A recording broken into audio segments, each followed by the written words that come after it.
This is A Flight of Southern Witches, a podcast by two Australian witches talking to other Southern Hemisphere witches about what witchcraft looks like and feels like in our part of the world, and what it means to be a Southern Hemisphere witch. Well met, friends.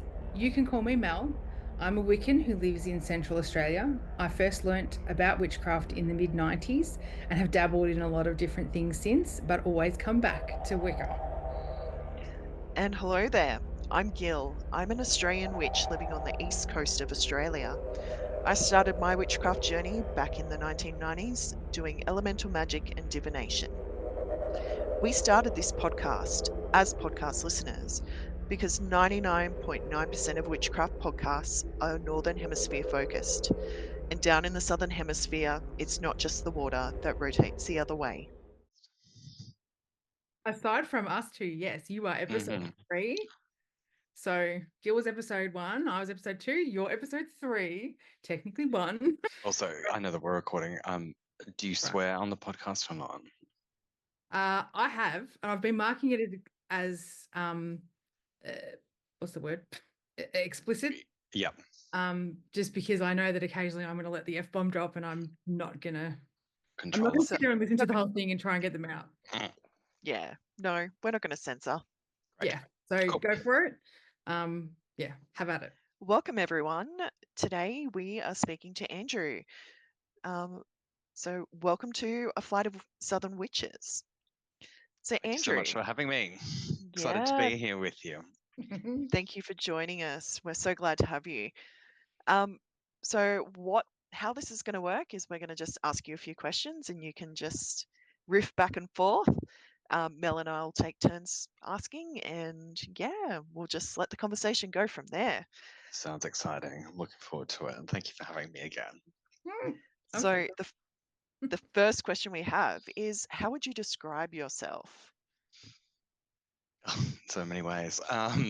In terms of what we're talking about today, I guess oh, I still feel like such a freshie. I'm sorry, my cat's going to interrupt this whole thing as a good familiar does.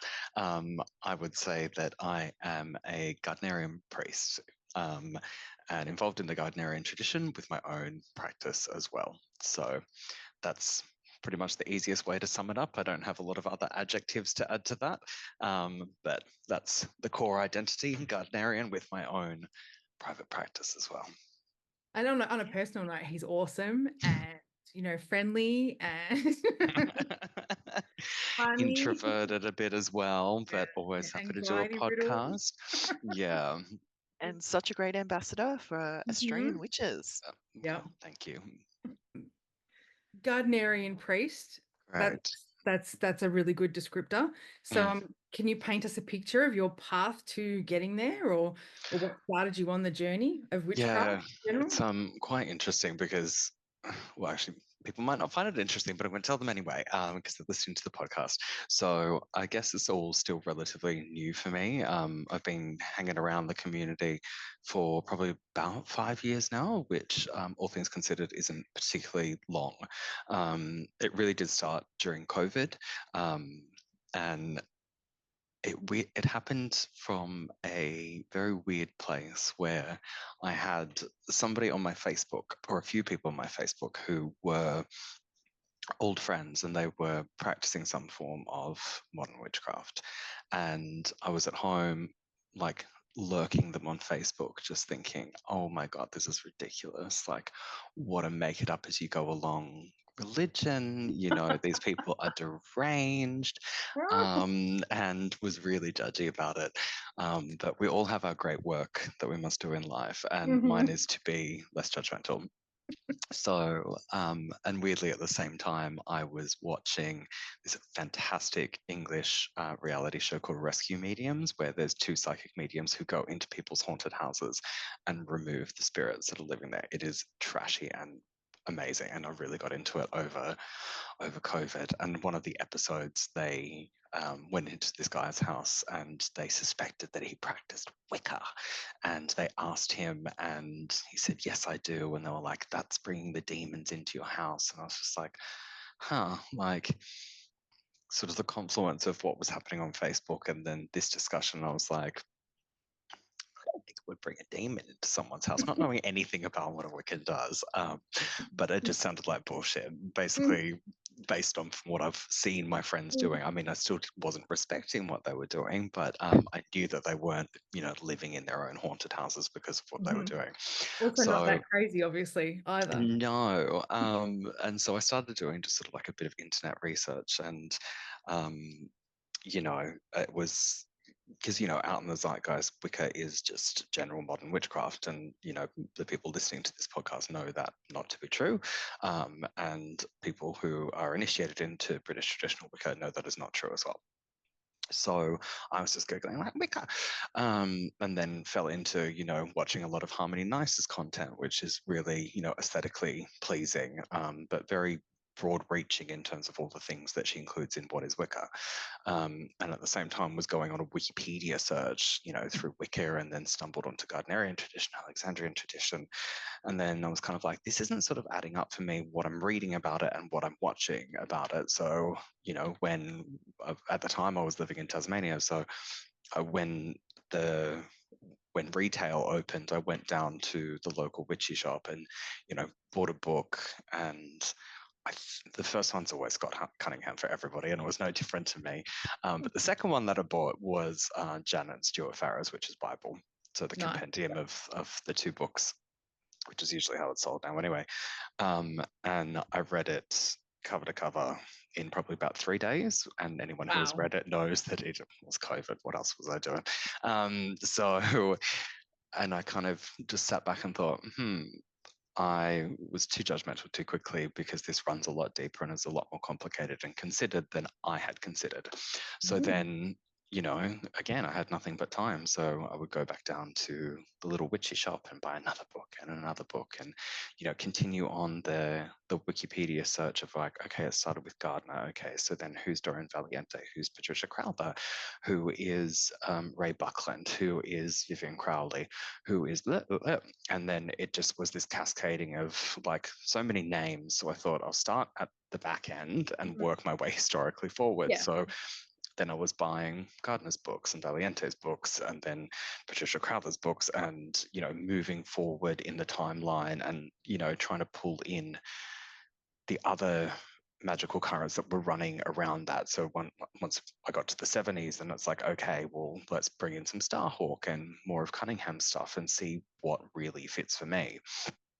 And that was probably about a year of just reading, and amassed probably about 50 or 60 books in that time that I read every single one of them, and was just kind of like, all right, well, maybe I should go to an event.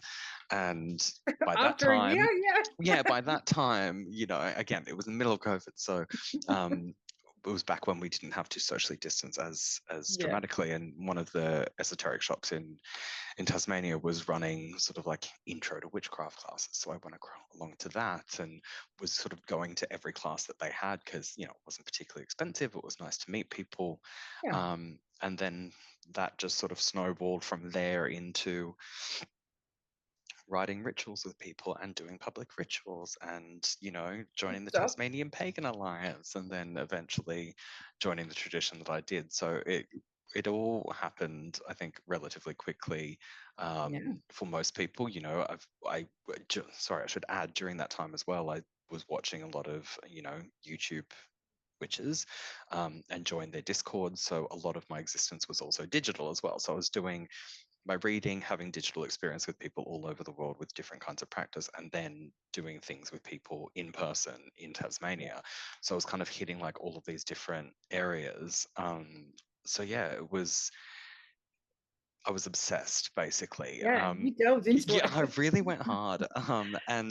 But I think it's quite funny because, when I was meeting all these people online, they were all just sort of saying like, I've been into this since I was a child, and like I was always really interested, and I've been practicing since I was 7, and I'm just like, oh, like, I'm quite late to the game. But but having said that, it happens when it happens.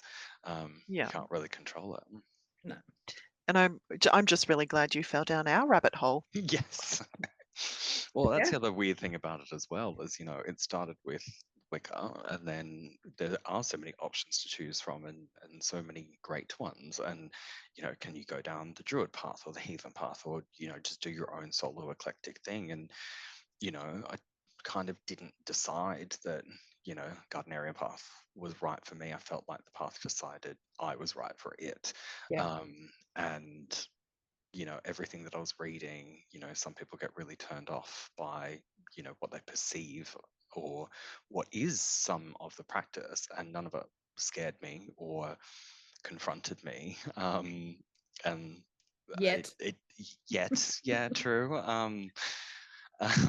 But it, yeah, it felt like the right fit for me, all Yeah. over from the beginning, and it was, yeah, it was an interesting process. Mm. And I do think in that situation, sometimes it's not about choosing the path, but it's about choosing the people that you've met and, that you gel with. So, Yeah, and I think, within what you're saying there, Gil, is, you either want to do it alone or you have that pull to do it with people. And Mm. I did things by myself. Again, it was COVID, so I would, take the rituals from books and do them at home alone. And it was very meaningful and very powerful a lot of the time. But I also knew that I wanted that experience with other people who had been doing it for a lot longer and could show me the way, and yeah, help me on that way rather than just doing what I'm doing solo without any sort of touch point. I wanted community more than anything. So I think that was a big pull towards going down a path where you are working in a group. Yeah. Was yeah. was your first experience in a ritual environment with a group of people, the first one that you went to after all this investigation, was it more than you thought it was going to be, or was it what you expected? Or did it blow your mind and you just be like, Aspects of it, yes, completely. There were quite a few people there who'd been doing this since they were quite young. We're talking like 14 years old, and other people who are trained in a tradition. And they, yeah, blew my socks off. And, watching them conduct a ritual for the first time, I just remember thinking, that's what I want to do. And I want to do it that well. And just full body sort of like, rush. And yeah. I thought, I want to make other people feel that. And I want to feel Yeah. that again in Mm. this similar space. Um, mm, absolutely. That's actually a really good segue to our next question, Mm, which was, what have you learnt about yourself or your practice during your journey so far? mm.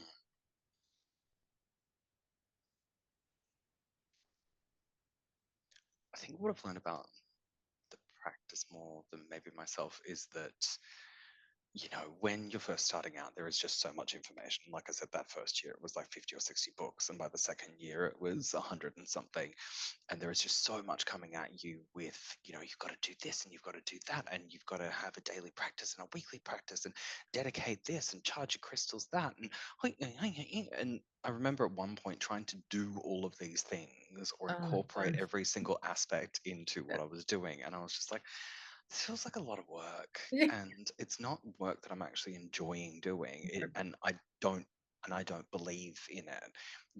I think the biggest thing, and it was quite serendipitous that I had a friend that I went to university with who is a witch and is involved in various traditions. But he said to me, the biggest skill that you can have during this whole process is discernment. And so I really sort of sat down and was like, do I actually believe in all this crystal stuff? I was like, nah, and I'm not into it. And then looking at the ethics of crystal mining and all this kind of stuff, and I was like, all Oh, right, we're taking that out. Do I feel like I have to stir an intention into my coffee in the morning to make my day better? No, I think what's going to make me more jolly is just getting it down my neck. So I sort of went through a process of doing all of these things, testing, trying, and then thinking, okay, does it gel with me, and does it make sense to me? There are things that I would do daily, or not even daily, but weekly, like I'm cleaning the house, I'm going to cleanse the house at the same time. It makes me feel good. I can notice a discernible difference, and I enjoy doing it. Doing a daily dedication to, your deity, very easily done, and it is meaningful as well, and feels like a bit of mindfulness and going out and just lighting an incense cone and letting it go. Pretty straightforward, but yeah, I think the personal changes, and I see some people not get out of this and they really burn out, is that they have this expectation that they've got to do all of this stuff to be legitimate. And I sort of tell myself, like, I'm a witch every day, but I don't need to practice witchcraft every single day of my existence for that to still be legitimate. Like, I It's just don't think it's tiring. reasonable. God, yeah. Like And everything that you do is an energy use. Like everything that you do, if you put mhm, the proper intent and focus and will into it, is energy. And yeah, therefore, if you are constantly doing 65,000 different things during the day, it's exhausting. Oh, I've got to think of absolutely. 1 minute for this and 2 minutes for that and 1 minute. Oh, yeah, no, Or, you need the I'm energy gonna big. Oh. I'm gonna charge all of my shampoo and conditioner. Like, and I'm not being judgmental. Like, if this is meaningful for you, the listener, then go bananas. Go crazy. I'm not saying don't do it. I'm just saying that for me personally, it just felt like too much, and Yeah, it didn't feel meaningful. yeah, And therefore, if I don't have that full intention that this is going to work behind it, then it's obviously not going to work. So, I choose to sort of like save my energy for what I feel like is going to be meaningful and do it in the yeah, way that I find meaningful. So I think that was, yeah, the biggest thing in terms of practice is just how much it's sort of like become a bit minimalist over time in some respects. yeah. We've all done Obviously, that. yeah, that's my personal one. A set tradition is a tradition, and you work by that. But for me personally, it does get pared down a lot unless I'm preparing something big, in which case, go hard or go home. Yeah, I think personally, yeah, like I said, I did all of that reading and research and was involved in like digital and sort of eclectic community for a long time. And then when I joined a tradition, um, there is a big aspect of people behind that. And you come in, sometimes with a bit of bluster and ego and just sort of like, I know a lot already. It doesn't matter whether you do or whether you don't. I've met people who've been initiated who know so much. They are like really intelligent in terms of the occult, esotericism, magic, witchcraft, whatever you want to call it. Sometimes all of those things, because they are different. And some people coming in with nothing. Um, but we're all coming in actually on the same level. And, recognizing that, and I guess humbling yourself in a lot of ways. I think that was the beauty of it for me, that it sort of made me calm down a little bit about all of this and sort of switch focus away from being like, I've just read all these books and done all these things, I've got all the tools and it doesn't matter. you've got mm, to you've got to start putting people first in this practice. You've got to yeah, start putting people at the center of everything we're doing, because if you're working with people, you've got to get along with them, you've got to understand them, you've got to pick up on their energy, you've got to know where they're coming from. yeah. So you can't build a strong magical current if you're not doing that. So I think that would be, yeah, the biggest personal change. And thank God, or the gods, or however you want to put it. You know, What else? yeah, whatever. Absolutely any option of those, obviously, but yeah, I think it's a really important lesson that sometimes, yeah, it's actually quite interesting. There's a market stall down at the Salamanca markets in Hobart, and there's a practitioner down there. And they choose to call themselves a wizard rather than a witch, because they said to me that, a wizard does things for the betterment of all of humanity, where I feel witches do it for their own personal gain. And I kind of sat with that for a while, and I was like, they're not 100% wrong if you look at the general zeitgeist around modern witchcraft, which is, love spells, money spells, all this X's. kind of, yeah. And I'm not saying that every practitioner is like that, but there are a lot of books that center on that kind of thing. Yeah. So I thought that was quite interesting that they would do it in that way. I don't necessarily think a rebrand for me would be necessary for that. I think it's just changing the focus of the practice. Yeah, that's Mm. interesting, Yeah. actually. Mm. Yeah, because I know that aside from sort of like and I hate to say like self-help Mm-hmm. aspects of what we practice as Wiccans anyway, for Yeah. me, um, I do a lot of stuff in our group about healing for other people and spells and working magic for other people. Great. So I guess, yeah, it's self gain still for other people, but a lot of that is also, we've done rituals to bring rain when it's been in drought here, and Yeah. and to not have the bushfires this year because last year was so Mm. devastating. So please don't come this year. Like Yeah. we've done a lot of stuff for the Yeah. general space of the land that we're on. So that's a bit, Mm-hmm. yeah, it's a shame that that they've taken that away from, I guess, not actually speaking to people who practice maybe other things. Yeah, yeah, and they were sort of aware that I was interested but didn't know. And at that Yeah. point, I was within gardening craft, and that's their perspective. And I didn't have time to talk to them about it because they were a No. very busy market. But I would love to sit down with them and have a good old yarn about that perspective, because I think there, like I'm saying, an element of truth within that, Yeah. Yeah. for the general zeitgeist. But yeah, in terms of what a coven might do, or a group, especially if you look at druids, they're very Yeah. selfless Yeah. in terms of what they Yeah. do. Um, so yeah, it's something to consider and unpick, and I would just love to have a beer and a chat with them over that point. Yeah. Yeah, and I do feel maybe that's a little bit of a misconception, like Mm. that's around, because I know a lot of witches who are really environmentally focused and Yeah. do advocacy towards that effect. Yeah. So yeah, I think part of witchcraft and part of like following the wheel of the year means that we have that awareness of the Mm, turning. So Yeah. it absolutely. does make you aware of your local Environs. environment. And Yeah. yeah. I was going to say it was a good segue into what other misunderstandings about your path are out and about that you would like to clear up or change, or if you could change the collective with one sentence, or what would you want to get rid of? Are we talking about gardening craft in this respect? Go for it. Yeah, if that's what you want to, if there's something there. I did Well, moonwater. I've don't start me. I mean, there's not really misunderstandings of my personal craft, because it's really, like I said, very minimal and large, well, wholly unoffensive. I don't think anyone would look at it and be like, "Don't get that." It's very straightforward. Yeah, I think I haven't experienced this so much in person, but more in online spaces, because I think they lend themselves much more to people mouthing off without either research or responsibility, really.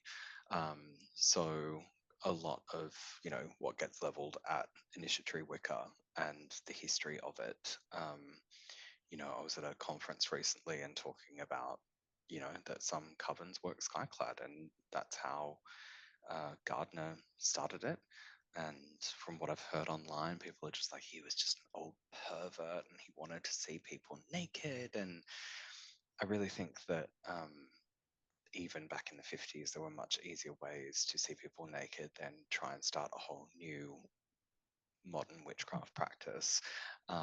Over about a decade, have multiple fights with people in the south of England around it, have them try and steal your work, try and get it off the ground, initiate people into it just so you can see their good china. It doesn't really stand up to any kind of logical thought. Um, and I think sometimes has more to do with people's own uncomfortability with nakedness, nudity, and potentially their own body. I don't think that's always the case, um, but I think sometimes that then does factor into it. So I think that really burns me, sometimes when people have misunderstandings of the history of why things are done, and then use it to paint it as either a predatory or Mm.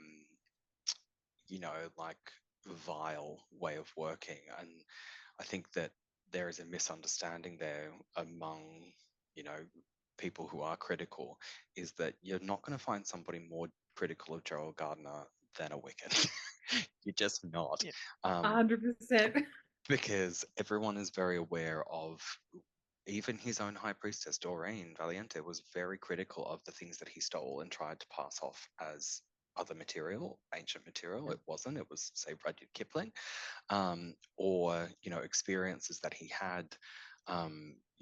Within the community, people are very clear-eyed about what did happen and what is probable or most likely fabrication on his part.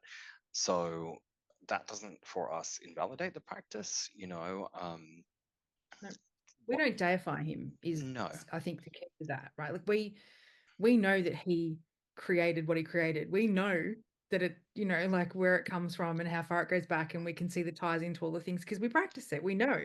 But we also know he was a human and he had foibles and idiosyncrasies, and we don't deify him. So we're not, no. yeah, Well, we're not it was in a unaware of Discord it. group where someone sort of said, we're not messianic, we're not salvific in what we do. Gerald was dead and that's it. So he's not seen as some sort of big old savior. He created it, but it's kind of like that meme where, Uno tried to tell people how to play Uno, and it's like, thank you for the cards, we'll take it from here. It's a bit that energy of like, thank you for the material, Gerald. Like, we're going to Yeah. keep this and that and the other, be very honest about where it's coming from, but we will take it on from here. And I think that that's probably another misunderstanding as well of what a living tradition means. People still think living tradition means the tradition still exists and people are doing it, and that, through this either Abrahamic or whatever lens, see it as stayed and it's always going to be exactly the same as it was 10 years ago, 20 years ago, 50 years ago, or however many years it's been since Gerald started. And I think it's really important to understand that that living tradition means the tradition evolves with the times. So people look back at older Wiccan work, because they might not have a coven in their area, or they might not have met an initiate because they don't know that they're an initiate. They haven't joined a Yeah. Facebook group or whatever, and then they read, even Janet and Stewart's Witch's Bible, and think that the practice hasn't changed since then. Well, that was written, Yeah. in the 70s. A lot of Yeah. years have passed since the 70s. So I think those are the A main lot things. has Yeah, changed. a lot has changed. And therefore they don't see it as a modern practice. And, I'm a cis male, but I am gay. I know a lot of queer witches of all parts of the rainbow alphabet, who Yeah. are Gardnerian or Alexandrian, practitioners of British traditional witchcraft. And knowing those people and knowing myself, if previous beliefs were still held, I wouldn't be here. I think it gets touted as being heteronormative, or this whole duality kind of deal. Yeah, if it, by saying that it is those things, it's casting an aspersion on the queers who are in it, that they are Yeah. maintaining a heteronormative line, when we're trying to tell you it's not the case. It's And not. it's not, Yeah. because we live it. And through everything that I've been through, I've always fought for my brothers and sisters and non-binary people who are queer, and I would not be Yeah. part of something that would denigrate me or them. So Why would you? why would I? Yeah. Why would you? I've got too much self-respect. Thank you very Yeah. much. So Most people should, but absolutely. So I think those are the big ones that kind of that they used to upset me a lot more.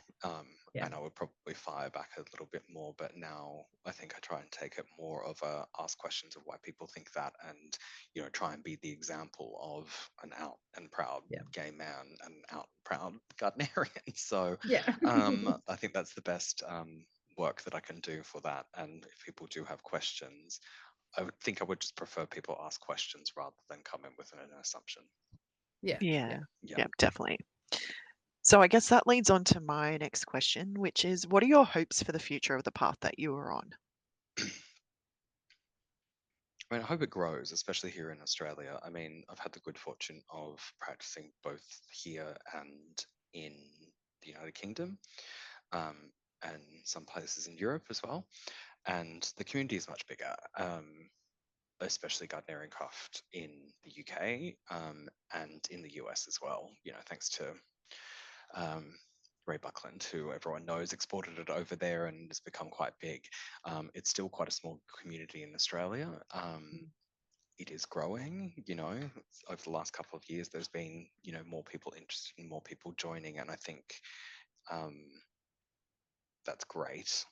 Obviously, we would like more people to join. Perhaps that's like another misunderstanding, is that because, you know, it is a somewhat secretive tradition, people think that means therefore we don't want you in our club.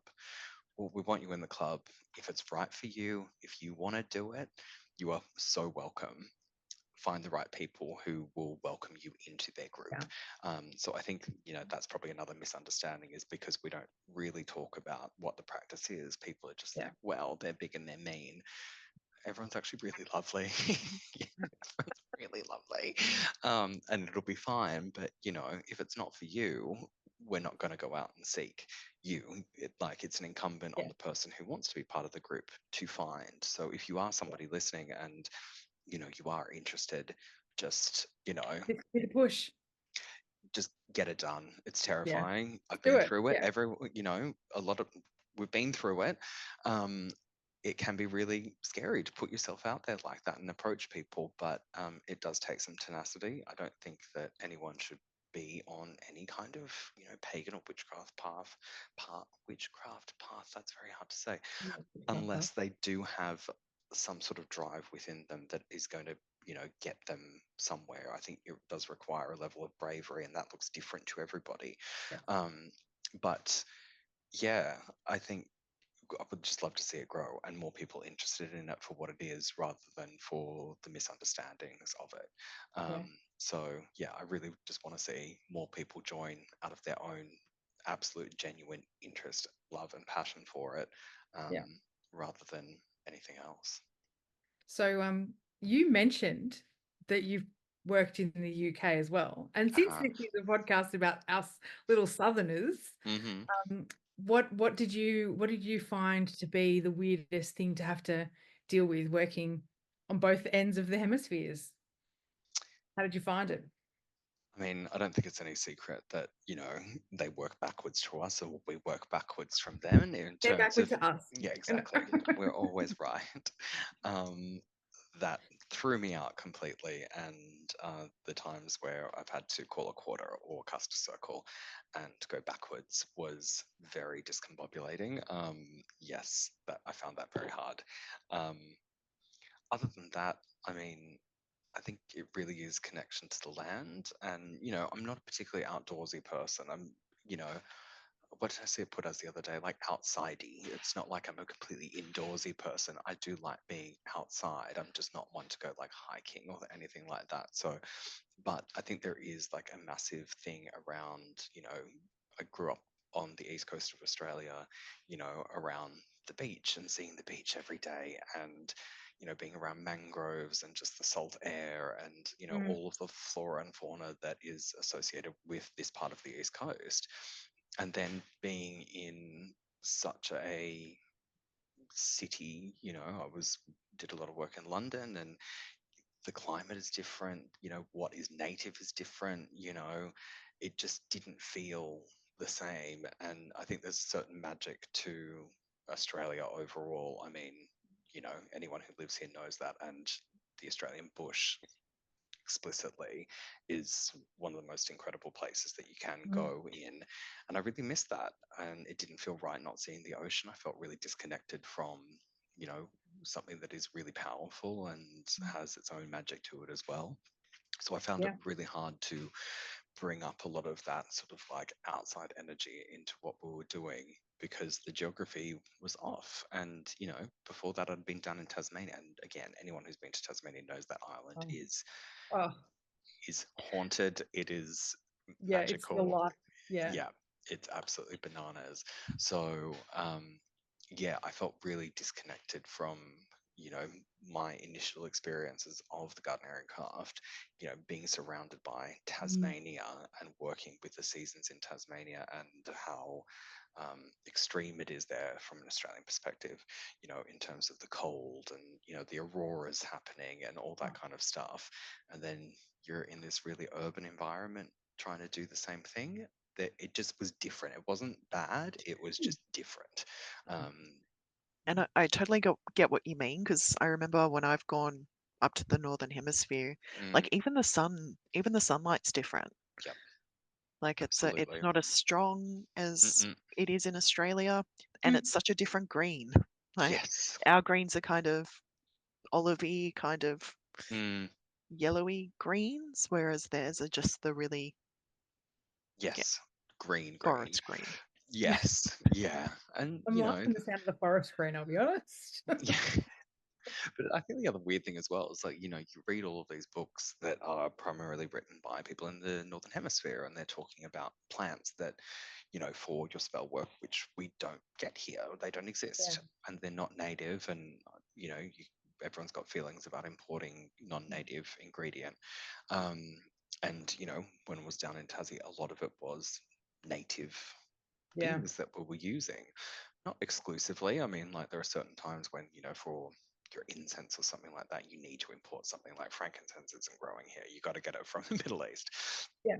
So you can't be too fundamental about it. But, you know, for the work that we do that's connected to the land, then, you know, it's not helpful reading a correspondence book like any of Yeah. Buckland's that have to do primarily with North America because No.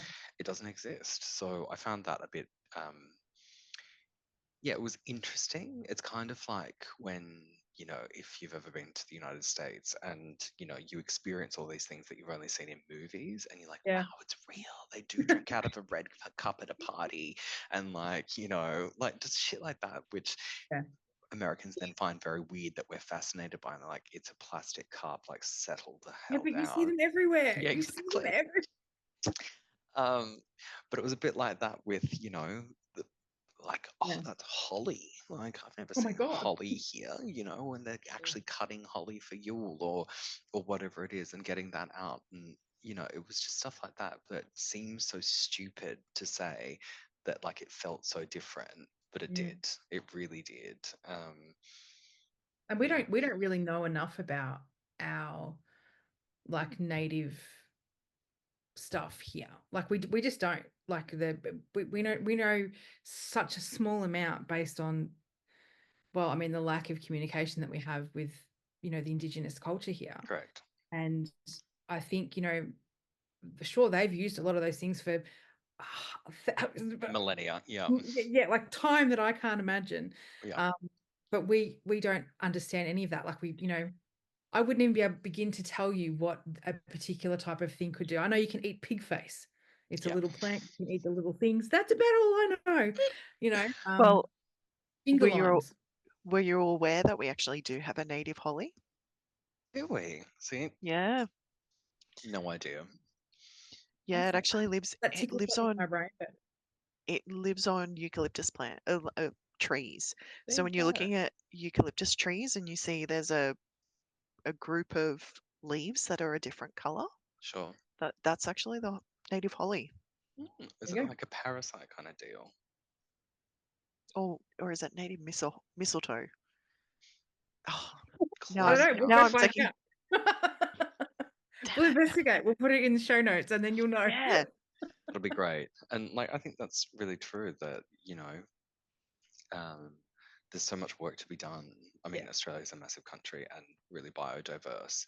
And, you know, there are covens here, but they're not covens everywhere. And there is so much work to be done to look at, you know, how things would work in different locations with the local flora, for example. But then also, we also know from, um, you know, indigenous people here that the way that they tracked seasons was different. And Yes. obviously the wheel of the year isn't just about physical season, it's also about astral season. And, you know, it is somewhat allegorical as well as actual, based on actuality, but there is an element of allegory to it. But I think it behooves all of us to sort of understand what those traditional seasons did look like, at some point or another, even if it's just for your understanding. I'm not saying incorporate it into the craft, especially if it's not appropriate to in a misappropriative sense, Yeah. but just to understand it for your knowledge, which will then lead on to understanding why flowers are blooming at this time, or Yeah, when, exactly. etc., Yeah. etc. So, Yeah. yeah, I don't think a lot of that is very well No, we're getting better at it mapped. as a country. Yeah. Like it's happening, but it's just slow and yeah, Mm, we'll get there.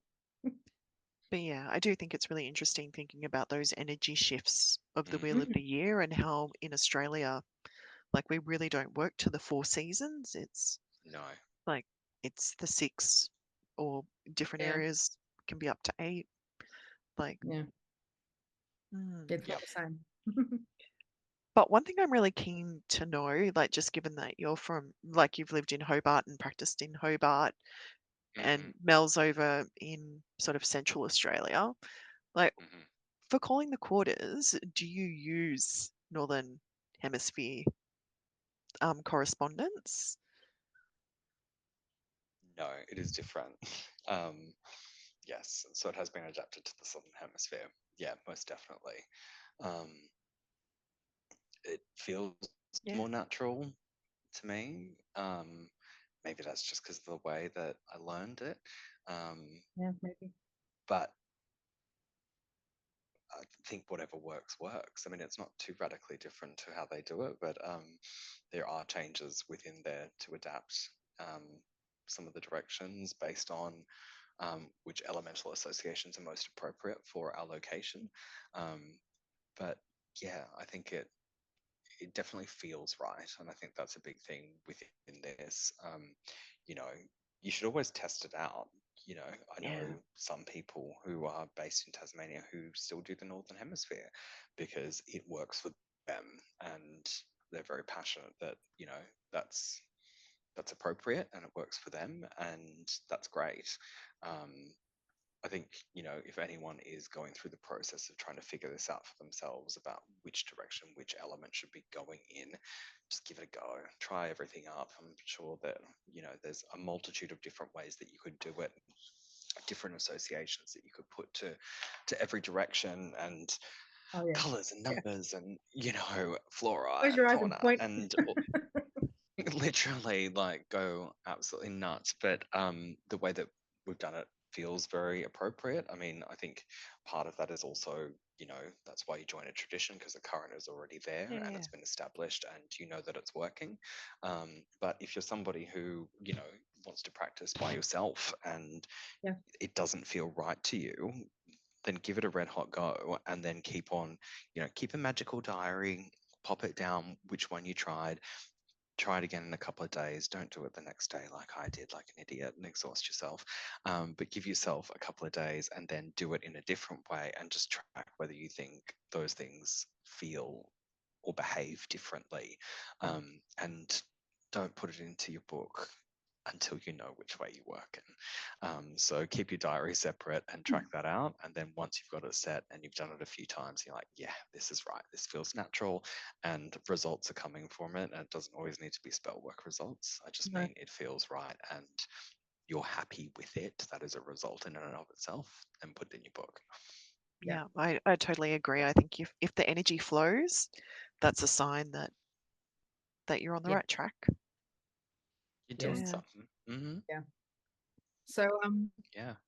one of our final questions, getting to the Mm. tail end here, what's one of your, or what is your favorite kind of ritual or celebration or thing to be a part of? Sabbath, even, whatever. Mm. Does it have to be a Sabbath, or can I pick something else? Anything, yeah, anything. I like it most when there is a lot of community together. Obviously, I love the group that I work with to pieces. They're incredible, and the work that we do is great. Um, but I think I really love when you have a lot of people together, and just there's nothing like it. There's really nothing like it. It's kind of like being a couple of singers or being in a choir, like when you've got the full choir together, it's great. It doesn't mean that you don't love singing with a couple of people, in your other spaces and stuff like that, and you create a different kind of music. You know what I mean? Mm. Nothing beats it. So I really like that, and it's not just about the work, but it's around the connections that you make and like community, um, which is really fundamental. So I think that, like I said at the top of the show, the people is really important, and I value that. Look, even if we didn't do any work, yeah, it doesn't matter what you're doing, whether it's SBAT or Sabbath or just having a grand old time. That's what I enjoy the most, just getting everyone Yeah. together. Yeah, Awesome. I've got one last question. go nuts. So, if you could tell your brand new witchy self something, so think back 5 and a bit years, what would it Mm, be?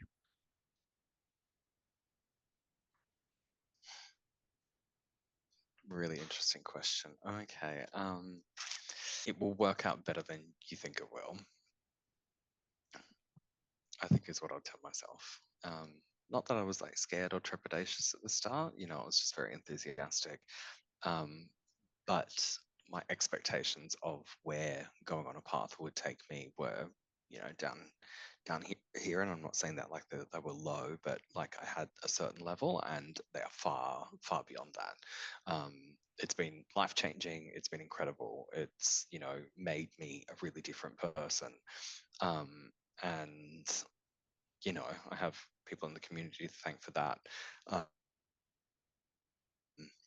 you know, have, not to sound egotistical about it, but I have like that original person who was looking for all of this to thank for it as well, because I was just so like tenacious and really wanting to understand and get going. So, you know, um, yeah, but it's exceeded any kind of expectation that I had. So I think telling my young self it's not going to be a waste of time to read all these books. It's not going to be a waste of time to go to the next workshop. It's not going to be a waste of time to be as basically balls deep as you are right now, because it'll Love pay you back tenfold. Yeah, yeah, I love it. I love it. yeah.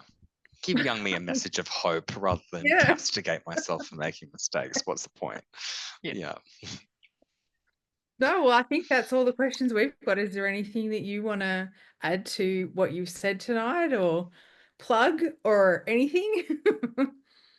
I don't have anything to plug because I don't do anything publicly. So no, I don't have anything to plug. But look, if I think I will, you know, go off, not in an angry way, but in a, if I were to castigate myself, and look, I'll put it out there to the people listening, if you are new to a path, um, I think maybe some words of advice. Like I said, I don't want to berate myself for whatever I've done. It's done. Mhm. But, somebody did say to me, have some discernment. It's not going to be moon, water, melon, calm down. But if there are things that I would tell, younger people who are listening, who are starting out, there are a few things. So I think one is, read widely, broadly, and read critically, and go back historically. Like I said, it's not just because of the way that I did it, but that did come from a real place of wanting to understand, and you need to understand the history before anything else. So when you're approaching this as research, if you don't know how to research yet, because potentially you're incredibly young, or you've never been taught research skills, learn how to learn first, and then go from there, because I think it pays off in the end. And I'm not just talking about, Wicca. I think it's really important for people looking at traditional witchcraft, which has a very long history, which is actually inherently tied in with Wicca. You really can't talk about one without the other, in terms of the establishment, or druidry or anything like that. I think it's really important to, exactly, and like it all goes back to London in like the 40s. Yeah, exactly. They all lead Bananas, back to the same place. 100%, 100, like streets of each other. It is just Yeah. stupid. But I think that that's really important, and take your time before you then dedicate yourself to something, even if it is a personal practice. I think you really need to understand how this all evolved and how we all diverged from those very few suburbs in the UK up into what has happened now, because I think a lot Yeah. of people get caught up on the differences and all that kind of stuff and the identity behind those differences, and don't understand that realistically they all happened around the same time, same place, and they're all kind of sharing a grandmother or a grandfather anyway, so who gives a shit. Yeah. Second thing We're, I already talked, sorry. I was just going to say we're all family. Yeah, pretty Yep. much. And, getting caught up on these small details, especially if you want to do public things outside of your tradition, you're going to make friends with people with other traditions, and they're going to be able to teach you things. So open mind, open heart, open ears and eyes. Just listen, read, Yeah. learn. Secondly, I touched on it before. I do have an axe to grind outside of moon water, which I know that you've already touched on the podcast, so I won't get into again. Um, but the second biggest axe that I have to grind is around a book of shadows. And I was just talking about it, is that I see so many people online just being like, what am I putting in my book of shadows? I'm like, baby, if you don't know what to put in, you have nothing to put in. So a book of shadows really needs to be a collection of workings that work. And a lot of people approach it as writing their own book, or basically just copying out someone else's work in their own book. So I'm going to do a table of color correspondences. I mean, they're pretty straightforward. If they're not stored in your head, then you need to do more practice. And, this will tie into something else, but, I think when you're approaching writing your book of shadows, it should be based on workings that you have done that work. And if you have not done them, do not put them in your damn book, because you cannot demonstrate that they work. It is different when you join a tradition, because that tradition's been passed down and over many decades now has been shown to work. And what you're doing is joining that current rather than trying to create new. And when, new is created, you have to test it out and give it a go and see how it goes. And if it doesn't work, even in a tradition, it doesn't go in the book. So I think people a lot of put a lot of pressure on to create this really like beautiful book of shadows and fill it with all of this stuff that really should be inherent to you as a working practitioner. And if it's not inherent, then it's not time to go, like, don't put it down firstly, but you need to do Also, practice. I find it weird to do that anyway, given you would have copied that from a book. Correct. Just keep it in the book. Don't waste your time writing it out. It's Put a there. It post-it. lives there. Just put a post-it. You'll be Put it, fine. yeah, dog ear the page if you need to, but my God, don't. And look, I'm from the point of view that I don't think you should call it a book of shadows unless you're an initiate in a community that passes down an actual book of shadows. Call it your grimoire, call it your magical journey, a journal, call it something else. But a book of shadows is a particular name for a particular thing, and that's my bugbear. Yeah, fair Across the bear, enough. it's my bugbear. I think you should definitely. I'm all on board on magical journeys, journals. That's pretty much my one regret, that I didn't journal the start of my sort Yeah, of journey. And that would have been really interesting to put all absolutely. that stuff down. But yeah, I just don't just don't call it a boss unless you're an initiate getting an actual book of shadows passed down, please. Whereas I like to think of it as like a magical cookbook. Mm? Yes. You can still recipes, Yes. pass recipes on. Yeah. Yeah. I I've had so many discussions around the difference between a book of shadows and a grimoire that Oh, I don't have the energy to get into it.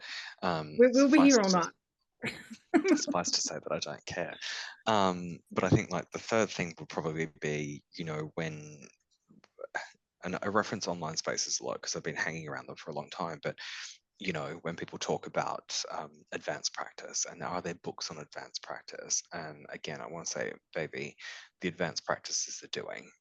So if you're writing down your color correspondences, you haven't done the work to work with them enough to know which ones work for you and which ones are right. And that should all be inherent.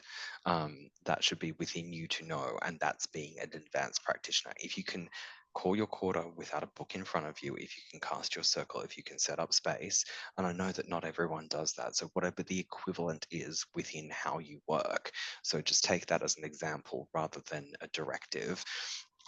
If you can't do that, then it's learning anything more.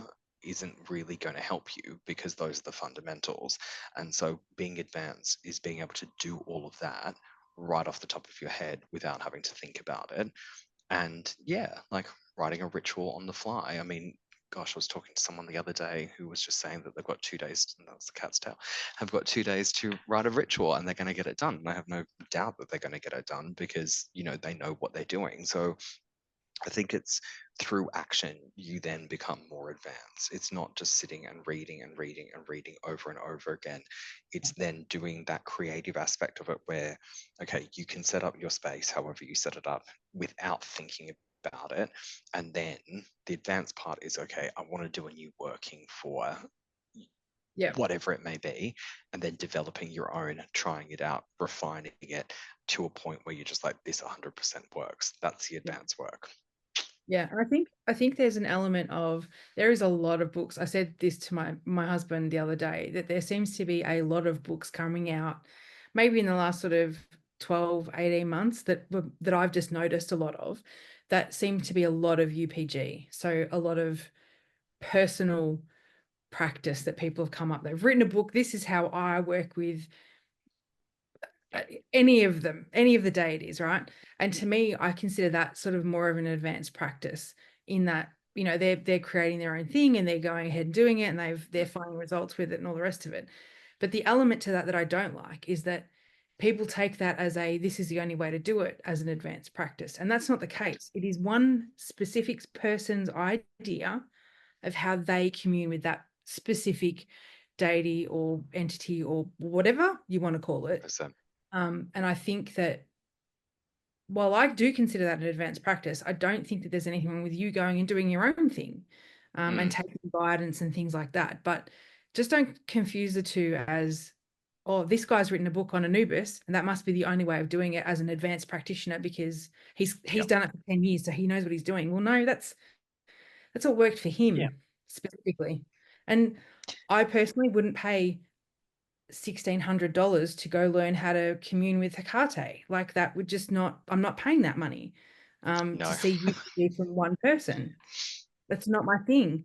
I think I could do that on my own. I might, read a few books about it and see if I can connect on another level, but just be aware of that difference. I think of, like, are there advanced practices? Well, you'll make that happen. Yeah. And I mean, I also really think that it's relationships, and people will have different relationships with deity, like, and will be drawn to different elements of it.